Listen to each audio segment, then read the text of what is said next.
Joe Biden kod William Ruto kod riwruok mag pinje mangima kama gintiere. Kete kama chal nade ka Trump osedonjo telo machiegni?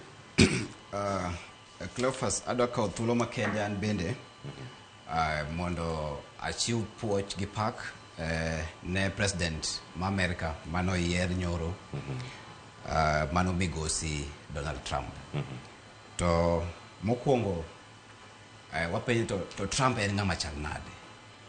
Because page about the foreign policy, weche bag pinje maoko, kaka piny marwa mar Kenya nyalo bedo gi osiep gi piny maoko. Koro tok ma Trump ose yang kaka jalno ma oyombo e yo maler nyiso ni to policies mage mobirogo.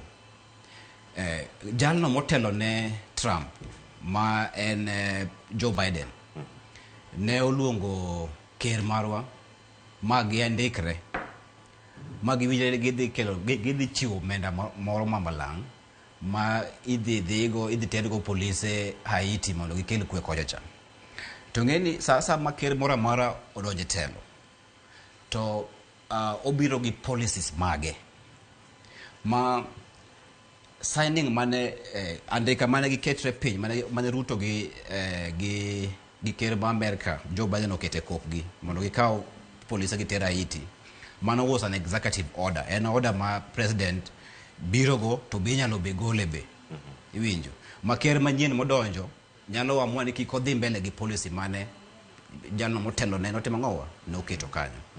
Koro Trump ogo piny mangima gi buok nikech Kenya no jok mane omiye puoch gi pak kamoting'o Zelensky ma Ukraine, kamoting'o Benjamin Netanyahu ma Israel, kamoting'o Narendra Modi, jogo te nyiso ni kako obiro gi policies manyien ma mbele kanyo nyaka koro kendo ji chaka ndikre kendo kamano.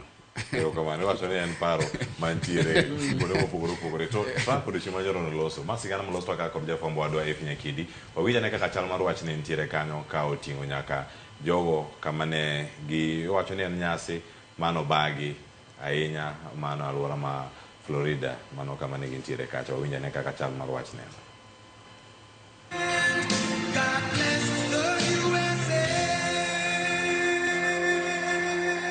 Giko en Donald Trump okawo telo kaka jatend piny Amerika mar 47.